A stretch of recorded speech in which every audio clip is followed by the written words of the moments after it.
하나님께서 우리에게 주시는 말씀은 창세기 16장 6절부터 12절까지 말씀 교독하시겠습니다. 아브라함이 사라에게 이르되 당신의 여종은 당신의 수중에 있으니 당신의 눈에 좋은 대로 그에게 행하라 하매 사라가 하갈을 학대하였더니 하갈이 사라 앞에서 도망하였더라.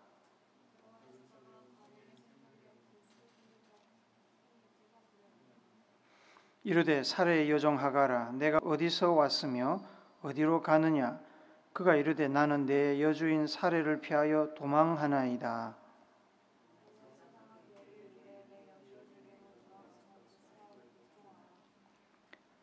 여호와의 사자가 또 그에게 이르되 내가 내 씨를 크게 번성하여 그 수가 많아 셀 수 없게 하리라.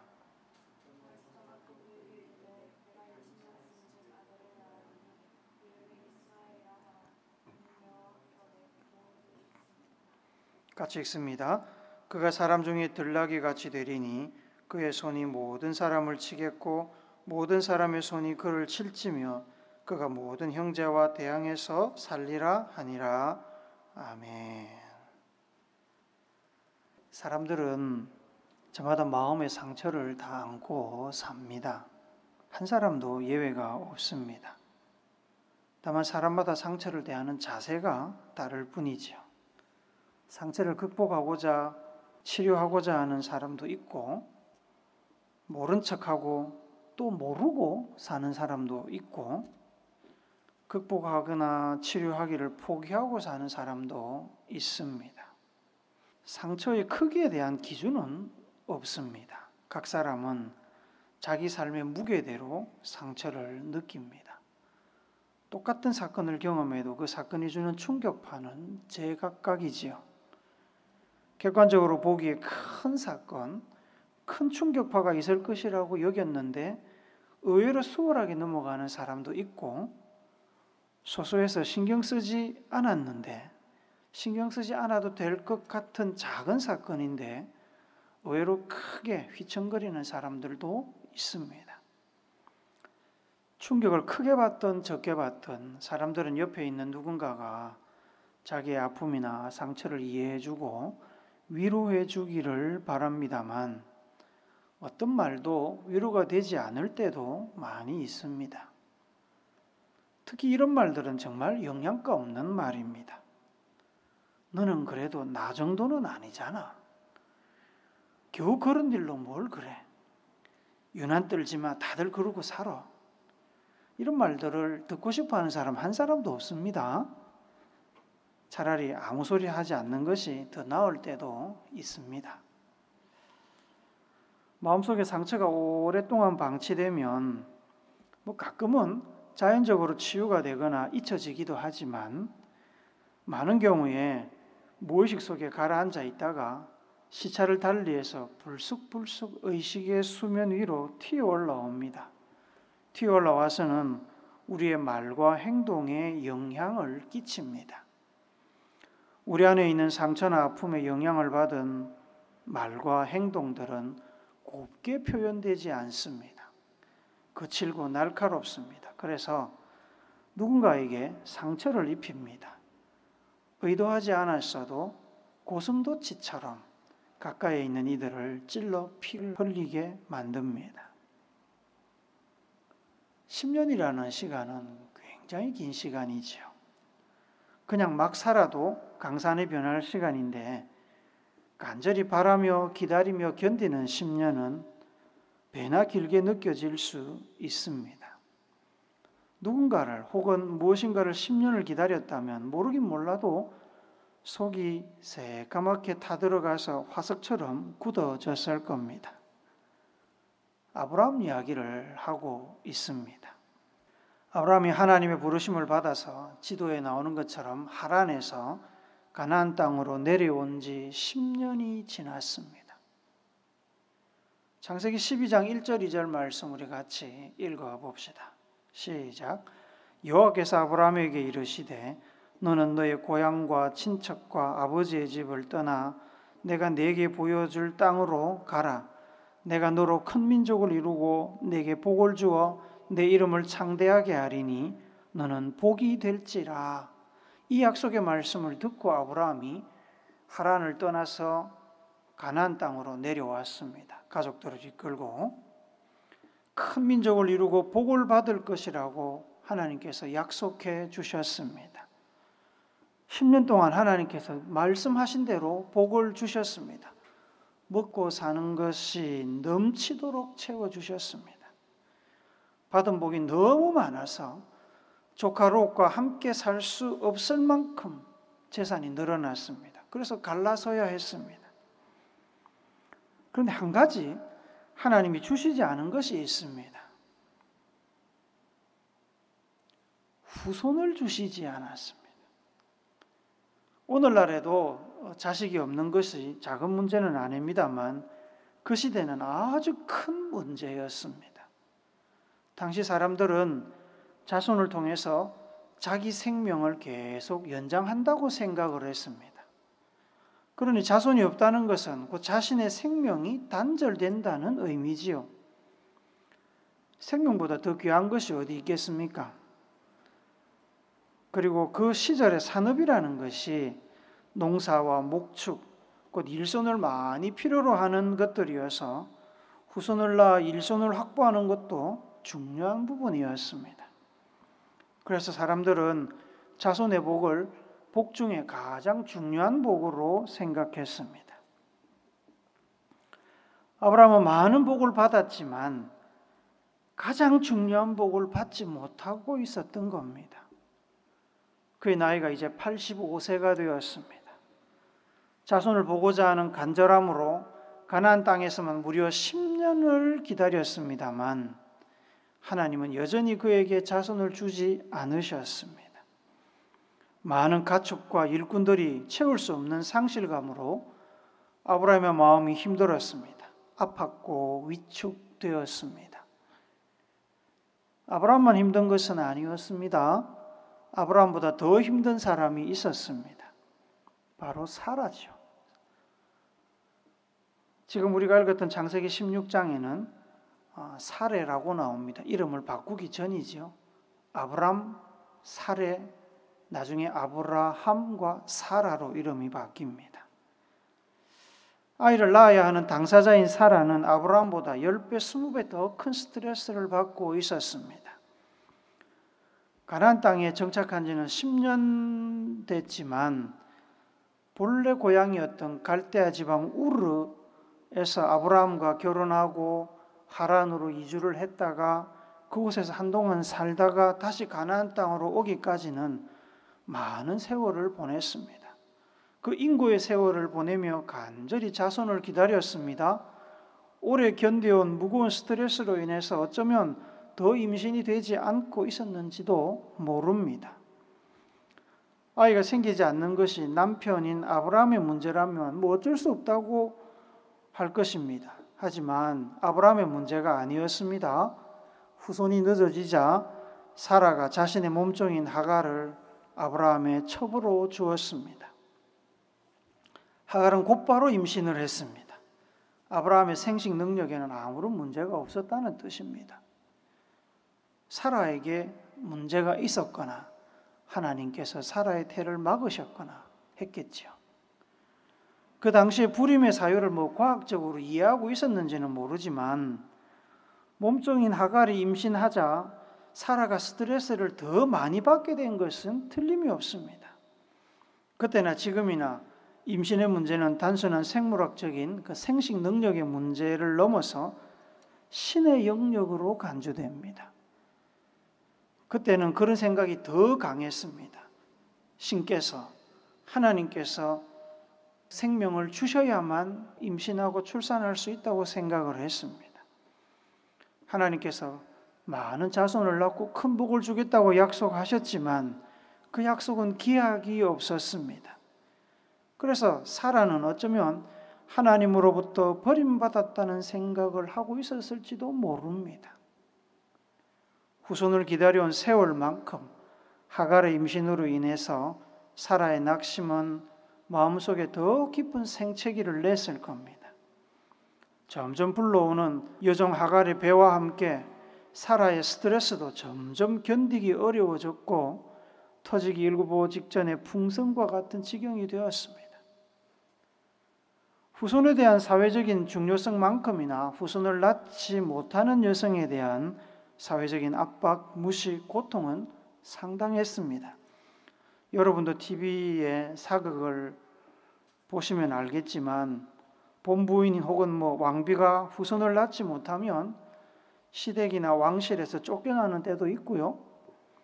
첩이나 후궁을 두어서 후손을 보기도 합니다. 후손을 출산한 첩이나 후궁은 본부인이나 왕비의 권위를 넘어서는 큰 자부심을 품게 되지요. 출산을 못하는 본부인 혹은 왕비는 불임의 스트레스뿐만 아니라 첩이나 후궁이 주는 스트레스도 함께 받아야 했습니다. 사라도 몸종 아브라함의 첩 하갈로부터 그런 스트레스를 받은 것 같습니다. 16장 4절을 우리 한 번 더 읽읍시다. 시작. 아브라함이 하갈과 동침하였더니 하갈이 임신하매 그가 자기의 임신함을 알고 그의 여주인을 멸시한지라. 뱃속에 후손을 가졌으니 본의 아니게 그 높아진 자부심이 행동으로 드러났을 것입니다. 평생 사라의 몸종으로 천대받고 무시당하다가 남자 주인의 아이를 임신하며 집안 후손의 어미가 되었습니다. 하갈로서는 그동안 쌓인 서러움을 보상받고 싶었을 겁니다. 특히 이 하갈은 애굽 출신입니다. 언제 어떻게 아브라함의 집에 와서 사라의 몸종이 되었는지는 모르지만 이역만리 타향에서 몸종으로 사는 삶이 뭐 그리 행복했겠습니까? 임신은 하갈에게 주시는 하나님의 축복이었습니다. 반대로 극심한 스트레스로 고생하던 사라는 사소한 것에도 아주 예민해졌을 겁니다. 하갈의 태도가 보통 사람들에게는 크게 눈에 띄는 것이 아닐 수 있지만 스트레스를 많이 받아 예민해진 사라에게는 충분히 경쟁자의 오만한 모습으로 보일 수도 있었습니다. 남편의 아이를 임신했다고 해도 여전히 자신의 몸종이기에 임신한 하갈의 기쁨과 자신감이 사라에게 모욕이 되었을 수 있습니다. 불임의 스트레스, 하갈에 대한 열등감과 경쟁심으로 인해서 통제불능의 상태로 간 하라는 결국 자신의 그 스트레스를 남편 아브라함에게 쏟아붓습니다. 16장 5절 말씀도 봅시다. 시작. 사레가 아브라함에게 이르되 내가 받는 모욕은 당신이 받아야 옳도다. 내가 나의 여종을 당신의 품에 두었거늘 그가 자기의 임신함을 알고 나를 멸시하니 당신과 나 사이에 여호와께서 판단하시기를 원하노라. 왜 사라가 받는 모욕을 아브라함이 받아야 한다고 이야기했을까요?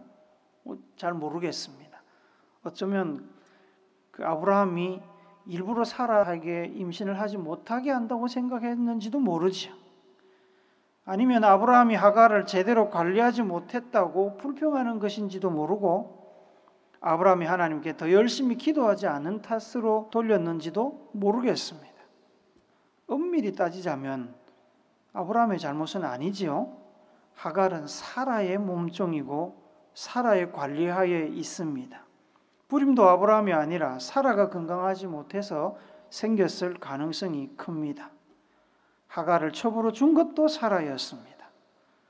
사라가 이렇게 말이 안 되는 이야기를 하는 것은 사라의 심리적인 상태가 정상이 아니었기 때문입니다. 스트레스를 많이 받았습니다. 극심한 스트레스에 시달렸습니다. 사라의 상태를 잘 알고 있던 아브라함은 사라와 싸우려고 하지 않았습니다. 비록 하갈의 몸속에 자신의 아이가 있지만 아브라함에게는 하갈이나 태중의 아이보다 조광지처 사라가 더 중요했습니다. 그래서 아브라함은 사라에게 원하는 대로 하라고 결정을 맡겼습니다. 아브라함의 허락이 있었습니다. 사라가 못할 일이 없었습니다. 사라가 하갈을 학대했습니다. 얼마나 사라의 학대가 심했던지 결국에 하갈이 견디지 못하고 집을 뛰쳐나갔습니다. 하갈 입장에서 보면 자기가 원한 것도 아니고 여주인 사라가 아브라함의 첩이 되라고 해서 되었고 목적한 대로 임신을 했을 뿐입니다. 여주인 사라의 변덕스러운 마음과 예민한 반응 그리고 학대를 견딜 수가 없었습니다. 하갈은 정처 없는 도망자 신세가 되었습니다. 이 과정에서 안타까운 것은 아브라함이 아무런 역할을 하지 않았다는 겁니다. 기근을 피해 애굽에 내려갔을 때 아내 사라를 누이라고 속여서 자기부터 살고자 했던 아브라함의 이기심과 소심함이 여기서도 나타납니다. 하갈과 동침하라는 사라의 요청을 받았을 때도, 하갈 때문에 상태가 더 나빠진 사라의 하소연을 들었을 때도 아브라함은 아무 소리 하지 않고 그냥 사라가 원하는 대로 다 해주었습니다. 성경은 사라가 임신한 하갈을 학대할 때도 아브라함이 어떤 조치를 했는지 아무것도 기록하지 않습니다. 하갈이 학대를 견디지 못하고 도망갈 정도로 사라가 폭주하는데도 그 상황을 그냥 보기만 했습니다. 가장으로서 가정의 질서를 세우고 문제를 해결해야 할 책임이 있는 사람이 무책임하게, 어쩌면 그 상황이 너무 어렵게 느껴져서 어찌해야 할지를 몰라서 한 발 빼고 숨어 있었는지도 모릅니다. 광야로 도망 나온 하갈은 어느 샘물 곁에서 무거운 몸을 가누며 쉬고 있었습니다. 억울함과 서러움과 두려움으로 얼마나 울었을까요? 추노꾼들이 추격해 와서 죽이면 누구 하나 막아설 사람도 없고 슬퍼해 줄 사람도 없었습니다. 광야 메마른 땅에서 임신한 몸으로 어디를 가겠습니까? 몸이 무거운데 일도 하지 못하는 그녀를 누가 받아주겠습니까? 땅 위에 돌봐줄 사람이 하나도 없는 가장 가련한 신세였습니다. 주인 아브라함의 방치와 사라의 학대로 하갈도 뱃속의 아이도 죽음을 코앞에 두고 있었습니다. 그때 하나님이 개입하셨습니다. 하나님의 사자가 가련한 하갈을 찾아왔습니다. 하나님께서 찾아오신 겁니다. 홧김에 참지 못하고 도망쳐 나왔지만 딱히 무슨 수가 있는 것도 아닌 하갈에게 지금 하갈을 위한 최선의 길은 아브라함의 집으로 돌아가서 사라에게 복종하고 무사히 아이를 낳는 것이라고 하나님께서 알려주셨습니다. 우선은 사람이 살아야 되는 겁니다. 하갈 뱃속에 있는 아이도 어쨌든 아브라함의 자손입니다. 하나님의 축복을 받을 대상이라는 말입니다. 돌아가면 수치와 부끄러움을 당하고 지속적인 괴로움이 있을 수도 있겠지만 아이를 위해서 참고 견디라고 하나님께서 격려해 주셨을 겁니다. 아무도 돌봐주는 사람이 없는 절망 가운데 지쳐있던 하갈에게 주인 아브라함의 하나님께서 찾아오셔서 말을 걸어 주셨습니다. 관심을 보여주시고 살 길을 제시해 주셨습니다. 얼마나 큰 위로가 되었겠습니까? 하나님께서는 관심의 표현으로 아이의 이름도 지어주셨습니다. 이스마엘. 이 이스마엘의 뜻은 여호와께서 내 고통을 들으셨다는 뜻입니다. 여호와께서 하갈의 눈물과 고통과 절망의 울부짖음을 들으셨습니다. 지구상에 아무도 하갈을 몰라주었지만 하나님은 알아주셨고 찾아오셨고 친구가 되어 주셨습니다. 그리고 복을 약속하신 겁니다. 16장 10절 한 번 더 읽읍시다. 시작. 여호와의 사자가 또 그에게 이르되 내가 내 씨를 크게 번성하여 그 수가 많아 셀 수 없게 하리라. 창세기 12장 2절에서 하나님께서 아브라함에게 주셨던 복의 약속과 다르지 않습니다. 비슷합니다. 한편 하갈이 도망친 것을 알게 된 사라는 많이 당황했을 겁니다. 아무리 종이지만 자신의 학대 때문에 그렇게 오랜 세월 기다려온 남편의 아이 후손을 잃어버렸으니 당황하지 않을 수 없었겠지요. 손 놓고 지켜보고 있던 아브라함도 마찬가지였을 겁니다. 늙은 나이에 유일하게 얻은 자식을 임신한 종이 자신의 무관심 속에 학대받다가 도망을 갔으니 얼마나 수치스럽고 안타까운 일입니까? 아무리 부인 사라에게 책임을 돌려도 집안의 가장인 자신의 책임이 사라지는 것이 아닙니다. 하갈이 학대받는 것을 모르지 않았기 때문에 아브라함은 양심의 소리를 피할 수가 없었습니다. 일이 이렇게 되자 그제야 사라는 자신이 하갈에게 심하게 학대한 것을 후회했을 겁니다. 아브라함 역시 자신의 무관심과 소심함을 탓하며 잃어버린 자식과 하갈을 생각하며 고통스러운 시간을 보냈을 겁니다. 무거운 몸으로 멀리 가지는 못했겠지만 작정하고 도망간 사람을 그 넓은 땅에서 어떻게 찾겠습니까? 날이 어두워지고 추워지면 하갈과 태중의 아이 모두 위험해질 수 있기 때문에 하인들과 함께 사방팔방으로 부지런히 찾고 있었을 겁니다. 그때 아브라함의 가정을 사랑하시는 자비로우신 하나님께서 구원을 베풀어 주셨습니다. 도망갔던 하갈이 힘든 몸을 이끌고 자기 발로 돌아왔습니다. 분노와 동시에 밀려오는 그 안도감으로 아브라함과 사라가 표정 관리하기가 어려웠을 겁니다. 저걸 뭐라 해야 되나, 잘했다 그래야 되나, 참 애매했겠지요. 하갈이 부부 앞에 무릎을 꿇고 용서를 빌었을 겁니다. 그리고 자기를 찾아와 만나주신 하나님께서 집으로 돌아가라고 하셔서 돌아왔다고 고백했을 겁니다. 하나님을 만나 돌아온 하갈을 아브라함과 사라가 뭐라고 하겠습니까?